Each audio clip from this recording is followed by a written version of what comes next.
पाठशाला learning point पर हार्दिक स्वागत और अभिनंदन है। तो हम आज वर्ण व ध्वनि विचार पढ़ेंगे और हमारे चैनल पर राजस्थान की हिस्ट्री के लगभग 2 टॉपिक रह चुके हैं और अधिकतर हमने जो टॉपिक है राजस्थान हिस्ट्री के वो कवर कर चुके हैं। यदि वो वीडियो आपने नहीं देखी है तो वहाँ जाके आप देख सकते हैं।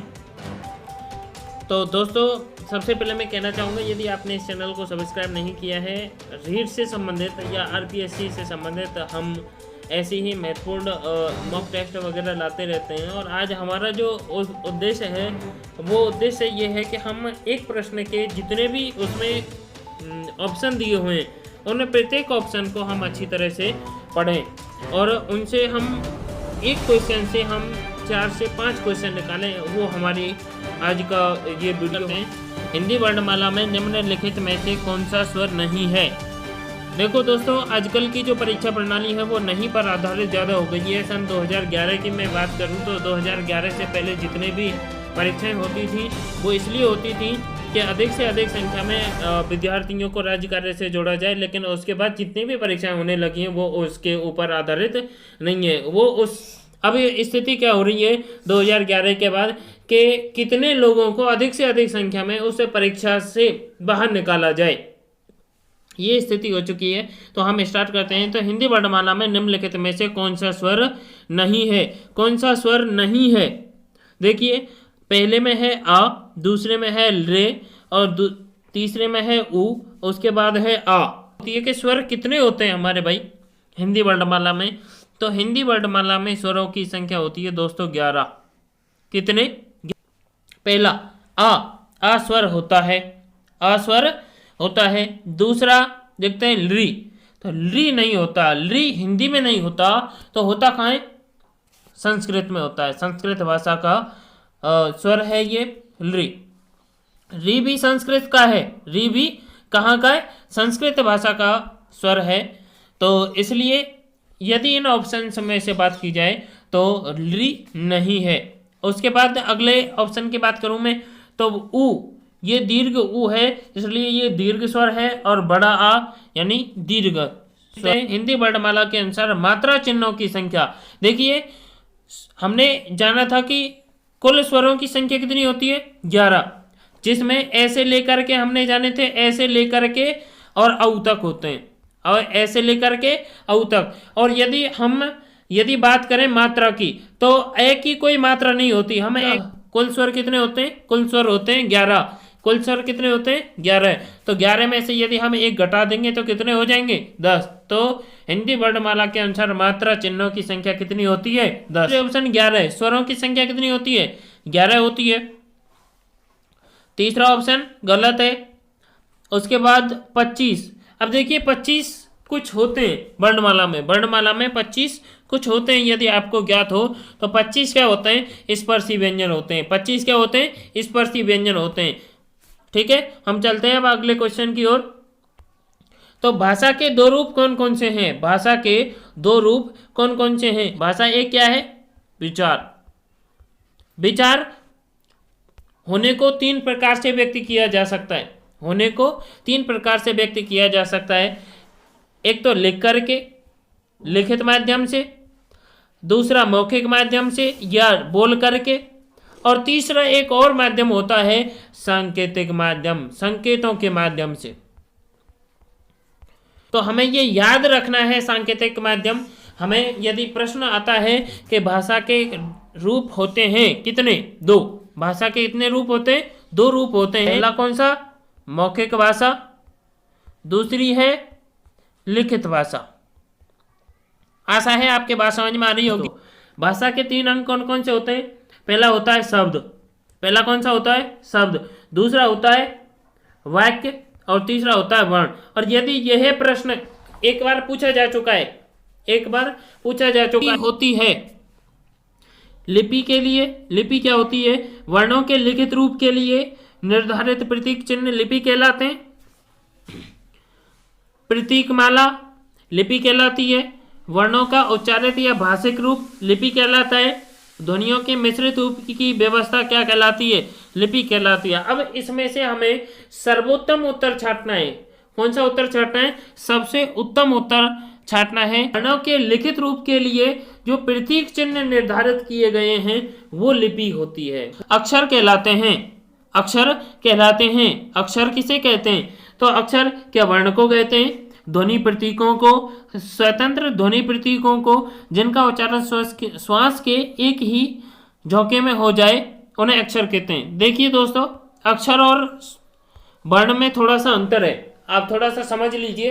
ये कई बार प्रश्न पूछा जा सकता है और बहुत से जो अभ्यर्थी हैं, विद्यार्थी हैं, उनके दिमाग में थोड़ा सा कन्फ्यूजन हो भी सकता है कि सब एक जगह कई पुस्तकों में लिखा हुआ होता है कि सभी वर्ण अक्षर होते हैं लेकिन सभी अक्षर वर्ण नहीं हो सकते। तो उसके लिए मैं आपको थोड़ा सा कन्फ्यूजन दूर कर देता हूं। देखिए, वर्ण और अक्षर, वर्ण क्या होता है और अक्षर क्या होता है? तो वर्ण क्या होता है? वर्ण हम कहते हैं जो स्वर रहित होते हैं वो सभी वर्ण कहलाते हैं। स्वर रहित क्या कहलाते हैं भाई? स्वर रहित जितने भी जो भी है वो क्या कहलाएगा? वर्ण। जिस स्वर रहित यानी जिसमें स्वर नहीं है। स्वर रहित का अर्थ क्या है? जितने भी वर्ण हैं, जितने भी स्वर हैं, यदि वो या जितने भी जो भी है, यदि वो जिस उसमें स्वर नहीं है तो वो क्या कहलाएगा? वर्ण कहलाएगा। और स्वर के साथ यदि है, यदि स्वर सहित है, यदि स्वर सहित है तो वो क्या कहलाएगा? अक्षर कहलाएगा। स्वर सहित अक्षर होते हैं और स्वर रहित वर्ण कहलाते हैं। तो इसका उत्तर देखते हैं पांचवे का। अक्षर कहते हैं, अक्षर किसे कहते हैं? क्या वर्ण को कहते हैं? नहीं, वर्ण को नहीं कहते, क्योंकि वर्ण अलग है और अक्षर अलग हैं। ध्वनि प्रतीकों को, हाँ, हम ध्वनि प्रतीकों को कह सकते हैं, लेकिन आगे हम पढ़ते हैं, आगे देखते हैं। स्वतंत्र ध्वनि प्रतीकों को अक्षर कहते हैं, ये तो बिल्कुल भी नहीं है। स्वतंत्र ध्वनि प्रतीकों को हम स्वर कहते हैं, ठीक है। तो और अगला है, जिनका उच्चारण श्वास के एक ही झोंके में हो जाए उसे क्या कहते हैं? अक्षर कहते हैं।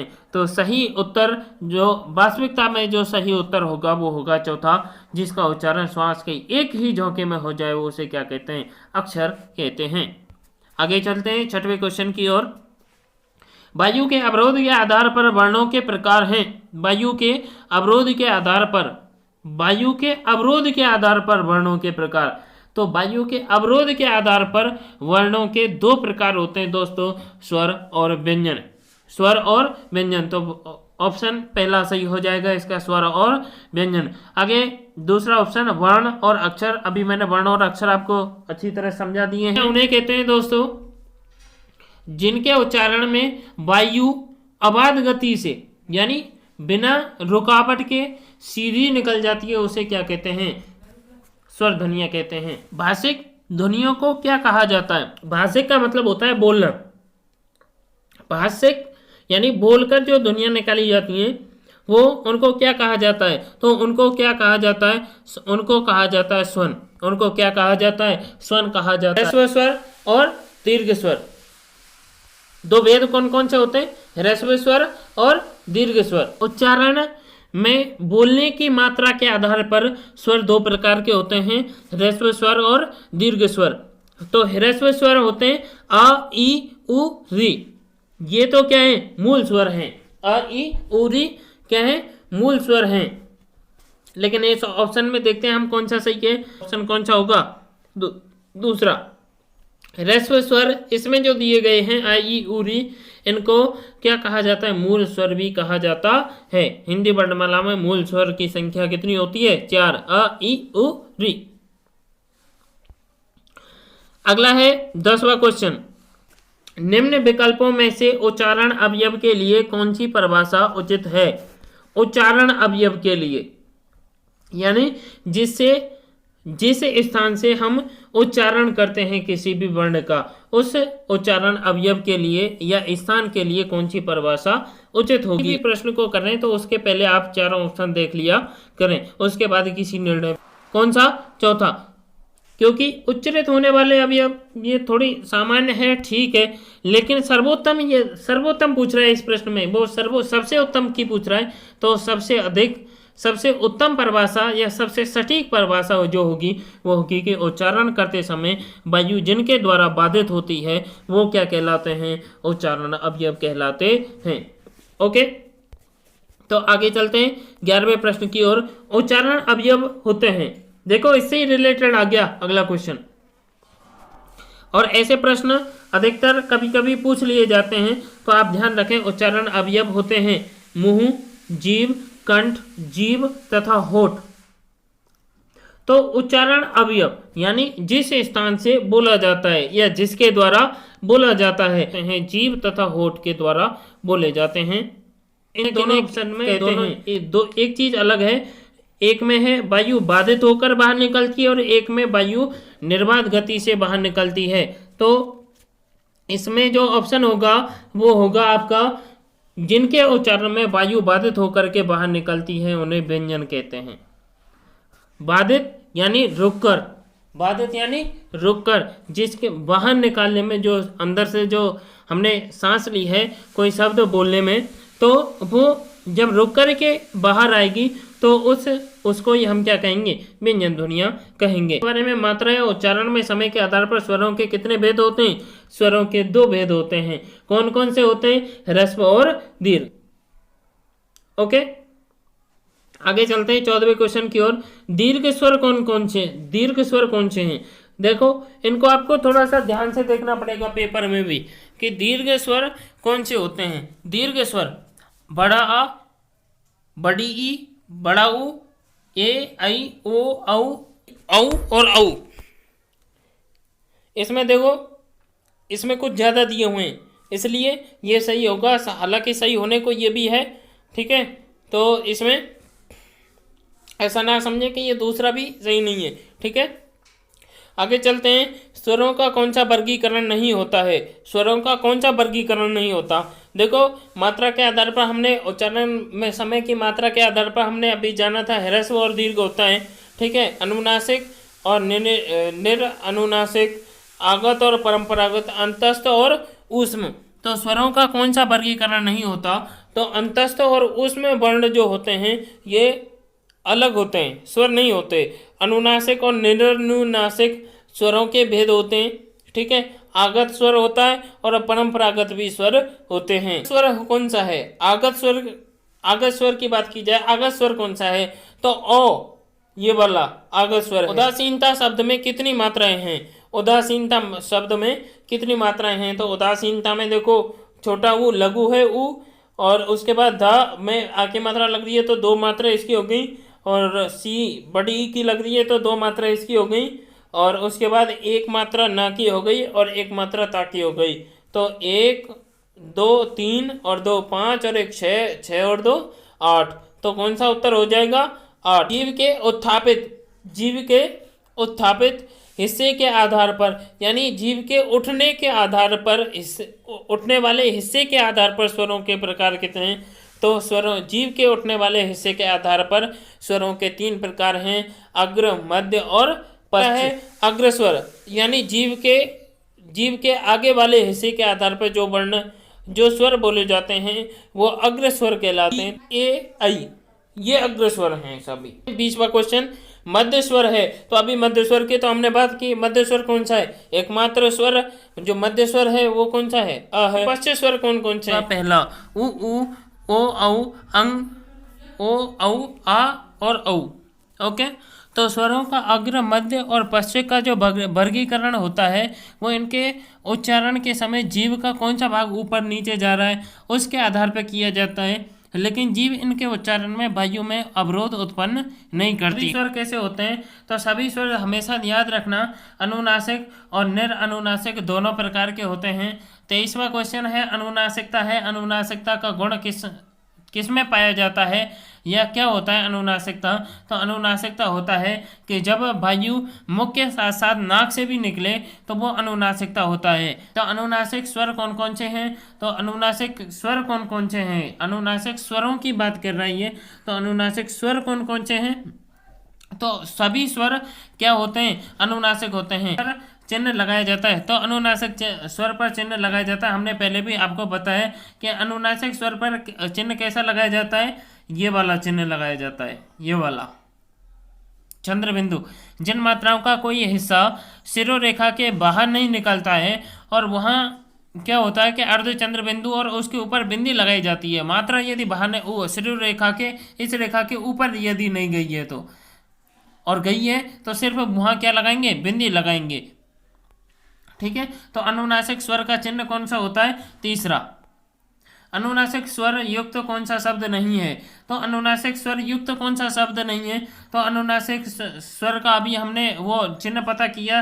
तो ये भी, ये गांधी में है, मांग में है, ईंधन में है, सांस में है और आंगन में भी है, ईंट में भी है। ईंट में क्यों है, हम आपको बताते हैं। ईंट में देखो एक मात्रा तो ऊपर जा रही है, एक मात्रा ऊपर जा रही है, और फिर अभी हमने बताया था कि यदि मात्रा ऊपर लगी हुई है तो हम उस स्थिति में क्या लगाएंगे, बिंदी लगाएंगे। तो इसलिए इसमें भी है। तो है किसमें नहीं, तो इसमें नंदी में ऊपर मात्रा नहीं जा रही है, फिर भी इसमें बिंदी है, ये नहीं है, और संबद्ध भी नहीं है। तो कौन सा नहीं है, चौथा नहीं है। अनुनासिकता की विशेषता होती है। अनुनासिकता की विशेषता किसमें पाई जाती है, तो अनुनासिकता की विशेषता केवल स्वरों में पाई जाती है। अनुनासिक स्वरों की विशेषता नहीं है।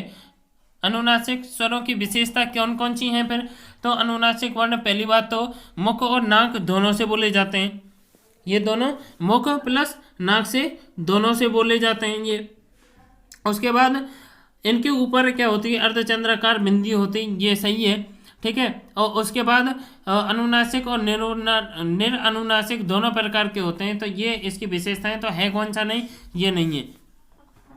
निरअनुनासिक स्वर से तात्पर्य है, निरअनुनासिक स्वर से क्या तात्पर्य है कि निरअनुनासिक, देखो अनुनासिक का तो तात्पर्य था कि मुख और नाक से दोनों से बोला जा रहा है, और निरअनुनासिक कहाँ से बोला जाएगा, फिर ओनली मुख से बोला जाएगा। तो उत्तर कौन सा सही हो जाएगा, पहला सही हो जाएगा। तीसरा क्वेश्चन है, मुख के खुलने व बंद होने की मात्रा के आधार पर स्वरों का वर्गीकरण के प्रकार होते हैं। तो ये 4 प्रकार के होते हैं।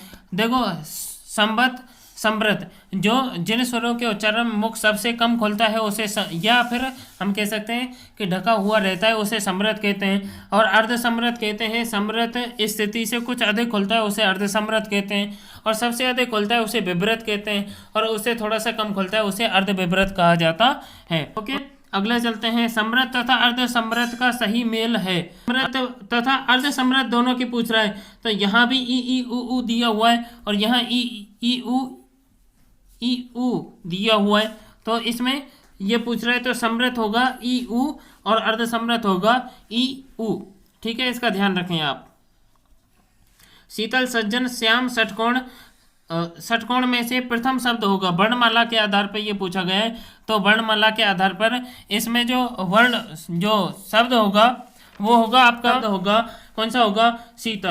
शीतल, शीतल का यदि हम वर्ण विच्छेद करेंगे, इसका यदि हम इसको तोड़ेंगे तो शीतल का क्या होगा, शीतल का होगा स प्लस ई प्लस त प्लस अ प्लस ल प्लस अ, ये होगा। ठीक है, तो इसमें तालव्य से आ रहा है। ठीक है, और इसमें उसके बाद सज्जन में कौन सा आ रहा है, दंत से आ रहा है। ठीक है, ये तालव्य से, ये दंत से, ये तालव्य से, और ये कौन सा है, ये आपका मूर्धन्य से। तो सबसे पहले कौन सा आता है, तालव्य से आता है। सबसे पहले कौन सा से आता है, तालव्य से आता है। तो तालव्य से भी कहाँ है, तो हमें पता चल गया या तो ये होगा या तो ये होगा। तो शीतल और शाम का हमने शीतल का देख लिया, अब हम शाम का देखेंगे तो स प्लस य इसमें आ रहा है, और ऊपर आ रहा था शीतल में स धन ई। तो ये दोनों तो सेम हो गए, इससे तो बन ही नहीं रहा। तो अब इससे यदि दूसरे देखा जाए तो ये बाद में आता है, ई पहले आता है। तो ये कौन सा हो जाएगा इसमें, शीतल। तो इसमें कौन सा हो गया, शीतल हो गया। ओके, स्वर कौन कौन से हैं, तो अवृत्ताकार, अवृत्ताकार नहीं है, यानी उष्णों की स्थिति के अनुसार ही पूछ रहा है वो, लेकिन अवृत्ताकार नहीं है। तो वो कौन कौन से नहीं है, आ होगा, आ ई ए आई होगा। ठीक है, ये तो ओके, ये होगा। तो 35वें में कौन सा सही होगा? तीसरा। अगला देखें 36वां, भैया व स्पष्ट शब्द का उच्चरित रूप है। तो भैया को हम क्या बोलते हैं? भैया। तो ये होगा। और स्पष्ट को स्पष्ट बोलते हैं। ठीक है।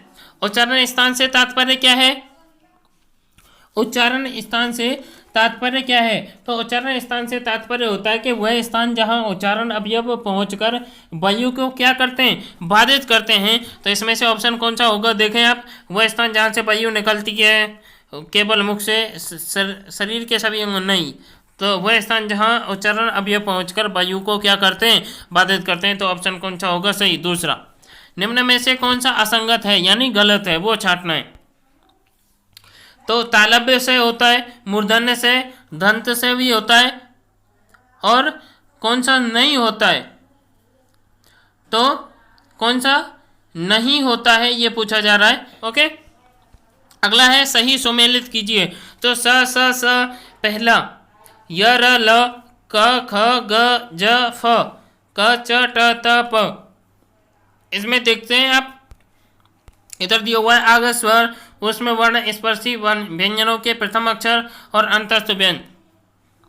देखिए इसमें चार चीजें आपकी क्लियर हो रही हैं। देखो, स्पर्शी व्यंजनों के प्रथम अक्षर कौन से होते हैं? क, च, ट, त और प। ठीक है। तो ये तो किससे हो गया? स्पर्शी व्यंजनों के प्रथम अक्षर, ये तो इससे हो गया। ठीक है। और ये वाले जो हैं क, ख, ग, ज, फ, ये कौन से व्यंजन है? ये आगत व्यंजन है। ये कौन से व्यंजन है? आगत व्यंजन है। और स स स ह ये ऊष्म व्यंजन है, और य र ल व ये अंतस्थ ध्वनियां होती हैं। ओके, आगे चलते हैं। दंतोष्ठ ध्वनि कौन सी है? दंतोष्ठ ध्वनि कौन सी है? तो दंतोष्ठ ध्वनि है, देखो, क और ख, य, र, ट, ठ, व और फ। दंत और ओष्ठ, दंतोष्ठ, यानी जिनका उच्चारण स्थान दंत और ओष्ठ दोनों से मिलकर बनता है। तो वो कौन सी है? व और फ। देखो, क और ख ये किससे होता है? कंठ से। ये कंठ से। ये कौन सा है आपका? ये भी कंठ से होता है।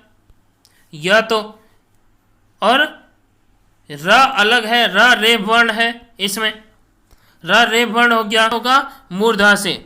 ये किससे होगा? मूर्धा से। और व और फ ये किससे हैं? दंत और ओष्ठ से बोले जाते हैं। अगला है 41वां, कौन सा कथन सही नहीं है? यानी 3 सही है और 1 गलत होगा। जब उच्चारण अवयव ऊपर उठकर उच्चारण स्थान का स्पर्श करके वायु का मार्ग क्या करते हैं? अवरुद्ध करते हैं, तो उच्चरित स्पर्शी व्यंजन कहलाते हैं। हाँ, सही है बिल्कुल। जब वायु घर्षण करती हुई मुख से बाहर निकले तो उच्चरित संघर्षी व्यंजन कहलाते हैं। हाँ, ये भी बिल्कुल सही है। ठीक है। और संघर्षी व्यंजनों को ही ऊष्म व्यंजन कहा जाता है, ये भी बिल्कुल सही है। ऊष्म और अंतस्थ ध्वनियाँ एक ही हैं, ये गलत है। कौन सा गलत है? ऊष्म और अंतस्थ ध्वनियाँ एक ही हैं, ये गलत है। ठीक है। व्यंजन कौन से होते हैं? लुंठित व्यंजन यानी प्रकंपित व्यंजन। लुंठित व्यंजन यानी प्रकंपित व्यंजन की पूछ रहा है ये। तो वो कौन से होते हैं? वो होता है र वर्ण होता है। कौन सा? र वर्ण। तो ऑप्शन कौन सा सही हो जाएगा? दूसरा। आगे चलते हैं 43वां, निम्न में से कौन सा विकल्प गलत है? तो गलत छांटना है हमें इनमें से, चारों में से। तो अर्धस्वर य और व, क्या अर्धस्वर य और व होते हैं? लुंठित र होता है, पार्श्विक ल होता है, और उच्छिप्त क और ख होता है। तो गलत कौन सा है? देखो, उच्छिप्त व्यंजन अभी मैंने बताया था कुछ समय पहले, ड और ढ होते हैं। तो गलत कौन सा हो गया? सीधा सीधा क और ख हो गया। अर्धस्वर य और व होते हैं, लुंठित र होता है, अभी पढ़ा था हमने, और पार्श्विक जो वर्ण होता है वो होता है ल। ओके, अगला चलते हैं 44वां, उच्छिप्त ध्वनियों के बारे में सही कथन नहीं है। तो ढ और ढ उच्छिप्त ध्वनियां हैं, बिल्कुल सही बात है। इन्हें ताड़नजात और क्या कहते हैं? द्रव्य स्पृष्ट भी कहा जाता है, बिल्कुल सही है। और इनके उच्चारण में जीभ ऊपर उठकर मूर्धा को स्पर्श करके तुरंत नीचे गिरती है। बिल्कुल सही है, ये अयोग्यवाह ध्वनियाँ हैं, ये अयोग्यवाह ध्वनियाँ नहीं हैं। ठीक है, तो कौन सा सही हो जाएगा? चौथा सही हो जाएगा इसमें से। अगला है 45वां, अयोग्यवाह ध्वनियाँ कौन कौन सी हैं? तो अयोग्यवाह ध्वनियाँ कौन कौन सी हैं दोस्तों? तो अयोग्यवाह ध्वनियाँ होती हैं अनुस्वार और विसर्ग। क्यों? अंग और अह ये अयोग्यवाह स्वर हैं, तो विसर्ग और अनुस्वार। तो कौन सा ऑप्शन सही हो जाएगा? पहला। अगला है निम्नलिखित में से कौन सा कथन असंगत है? स्वर तंत्रियों में उत्पन्न कंपन या गूंज के आधार पर व्यंजन दो प्रकार के होते हैं। स्वर तंत्रियों में उत्पन्न कंपन या गूंज के आधार पर व्यंजन दो प्रकार के होते हैं। बिल्कुल सही बात है। जिन व्यंजनों के उच्चारण में स्वर तंत्रियों की गूंज या नाद शामिल होता है उसे सघोष कहते हैं। बिल्कुल सही बात है।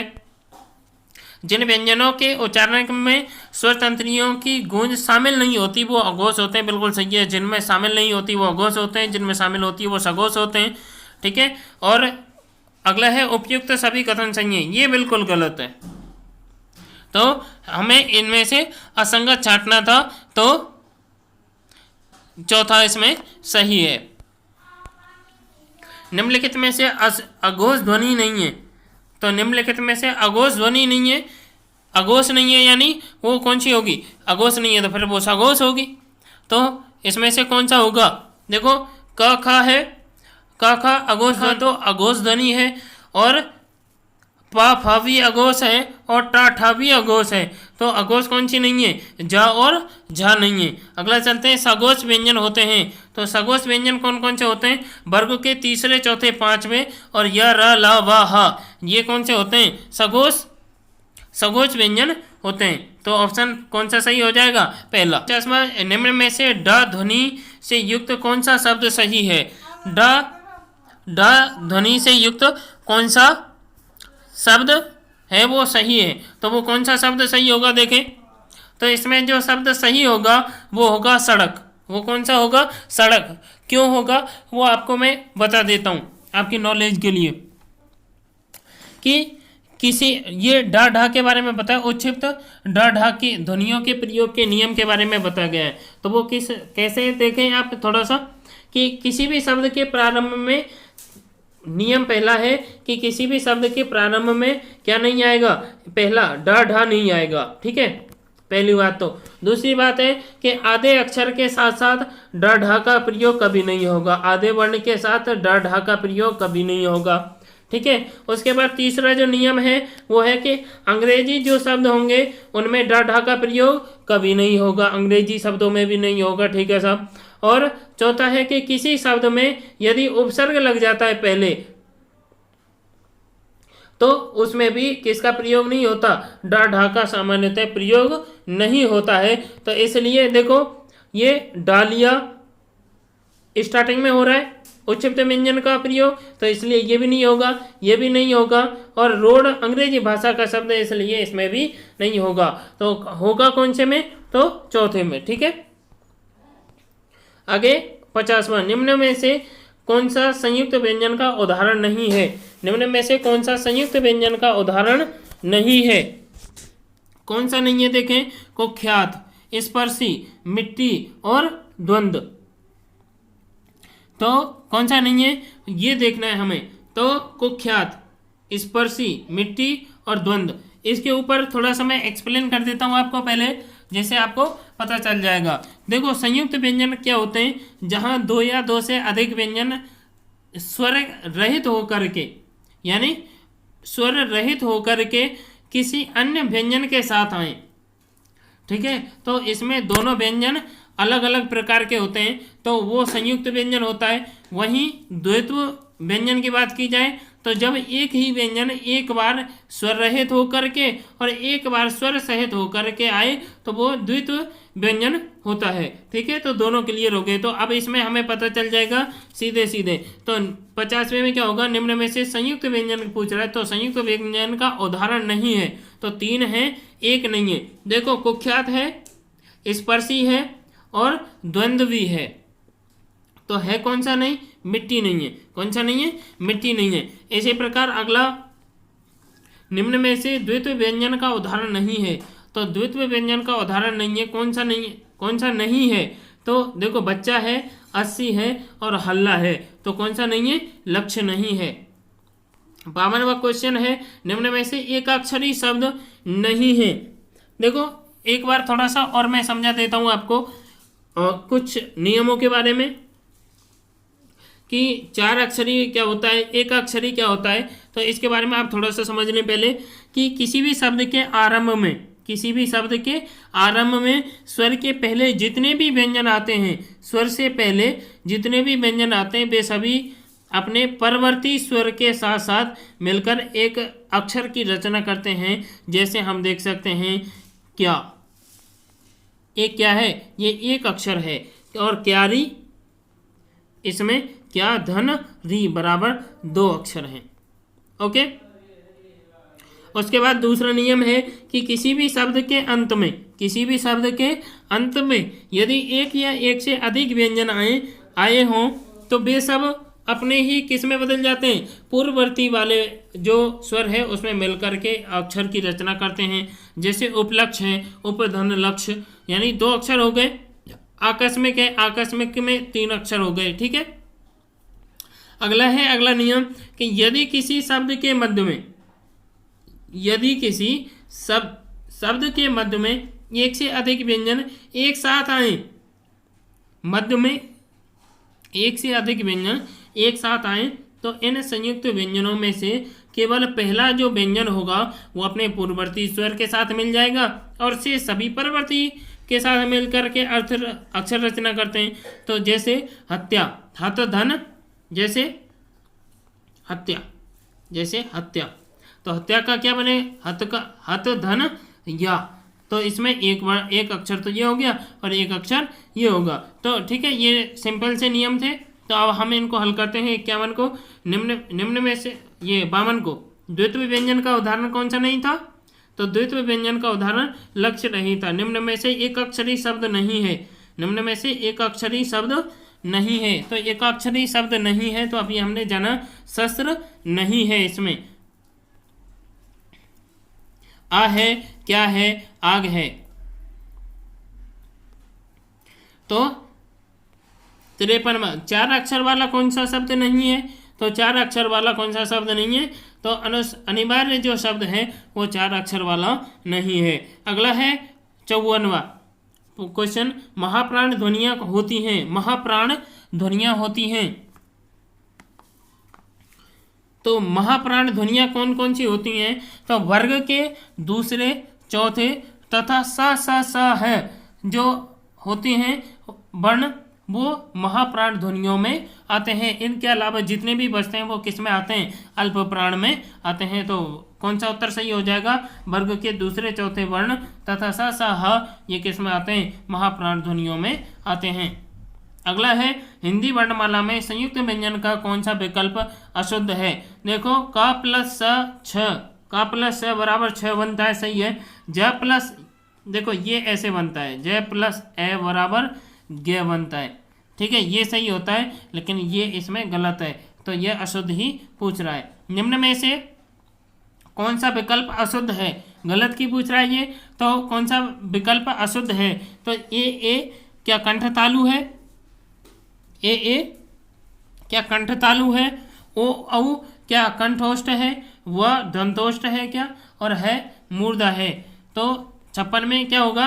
ए आई कंठ तालु है, सही है, ये सही है। ओ औ कंठोष्ठ है, बिल्कुल सही है। वह दंतोष्ठ होता है, ये कई बार प्रश्न पूछा गया है दोस्तों, ध्यान रखना है इसका। वह दंतोष्ठ होता है, वह दंत ओष्ठ होता है, वह वर्ण दंतोष्ठ होता है, ध्यान रखना है इसमें। वो उसमें वो दंत भी देगा, ओष्ठ भी देगा और दंतोष्ठ भी देगा, तो ध्यान रखना क्या होगा, उसका उत्तर दंतोष्ठ होगा। और है वर्ण क्या नहीं होता? मूर्धन्य नहीं होता, कंठ होता है।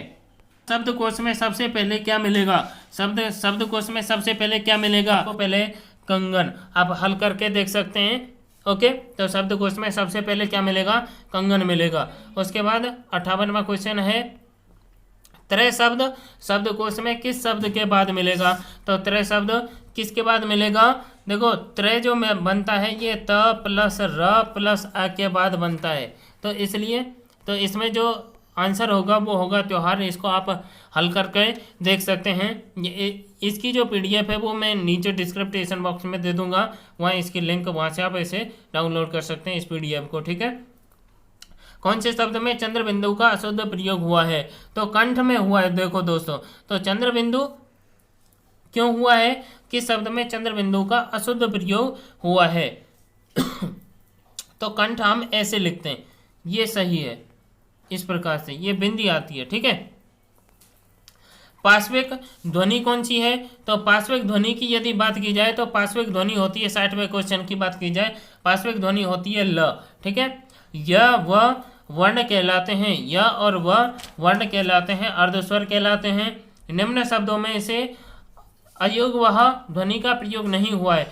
तो गाँव जो शब्द है इसमें अयोगवाह ध्वनि का प्रयोग नहीं हुआ है, क्योंकि अयोगवाह में होते हैं अंग और अह, ये होते हैं, ठीक है। इसलिए किस में नहीं हुआ है? गाँव में नहीं हुआ है। राष्ट्र शब्द में कितने र वर्ण प्रयोग हुए? तो राष्ट्र शब्द में 2 वर्ण प्रयोग हुए हैं, 2 बार वर्ण प्रयोग हुए हैं। और अगला है, देखो दोस्तों, यदि अभी तक आपने हमारे चैनल को सब्सक्राइब नहीं किया तो सब्सक्राइब करें जल्दी से, और साथ में बेल आइकन, लाइक, वीडियो को अधिक से अधिक शेयर करें। तो वर्ण किसे कहते हैं? सेकंड लास्ट क्वेश्चन, वर्ण किसे कहते हैं? तो ध्वनि प्रतीकों को हम क्या कहते हैं? वर्ण कहते हैं। अगला है, द्विगुण ध्वनियाँ कौन कौन सी हैं? तो द्विगुण ध्वनियाँ हैं ड और ढ, क्योंकि ये 2 बार प्रयोग होती हैं। ड और ढ एक तो सामान्य व्यंजन में ट वाली जो लाइन है उसमें प्रयुक्त होते हैं, और अलग से ड और ढ उच्छिष्ट व्यंजन के रूप में भी ये प्रयुक्त होते हैं। तो thank you, good night, have a nice day, thank you, आपके लिए बहुत बहुत धन्यवाद।